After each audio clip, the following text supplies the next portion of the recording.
பணி நிரந்தரம் குறித்து நடவடிக்கை எடுக்கப்படும் என அரசு உத்தரவாதம் அளித்ததை அடுத்து ஒப்பந்த செவிலியர்கள் உண்ணாவிரத போராட்டத்தை தற்காலிகமாக ஒத்திவைத்துள்ளனர்.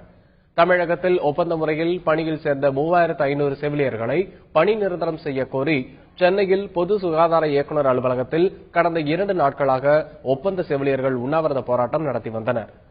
இது தொடர்பாக சுகாதாரத்துறை அதிகாரிகள் செவிலியர்களிடம் பேச்சுவார்த்தை நடத்தி வந்தனர். நேற்று நடந்த பேச்சுவார்த்தையின் போது 1 வார காலத்தில் செவிலியர் பணி நிரந்தரம் தொடர்பான முடிவை எடுப்பதாக சுகாதாரத்துறை அதிகாரிகள் உறுதியளித்துள்ளனர்.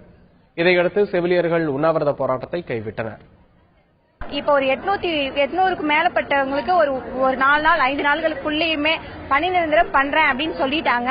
இன்னும் மீதி இருக்க பேத்துக்கு ஒரு 1 வீக்குள்ள எங்களுக்கு எல்லாத்துக்குமே எங்களோட கோரிக்கைகளை முழுசா நிறைவேற்றதா அரசு பக்கத்துல இருந்து எங்களுக்கு உத்தரவாதம் கிடைச்சிருக்கு. மாண்புமிகு தமிழக முதலமைச்சர் இது எல்லாத்தையும் எங்களுக்கு நிறைவேற்றி கொடுப்பாங்க அப்படின்ற நம்பிக்கையில இந்த உண்ணாவிரதத்தை நாங்க முடிக்கல, ஒத்தி மட்டும்தான் வைக்கிறோம். அடுத்த 11ஆம் தேதிக்குள்ள 10ஆம் தேதிக்குள்ள எங்களுக்கு எந்தவித ஒரு சாதகமான முடிவும் இல்ல அப்படின்னா 11ஆம் தேதி காலையில இங்க 3500 செவிலியர்களும் அவங்க குடும்பத்தோட இங்க உட்காருவோம்.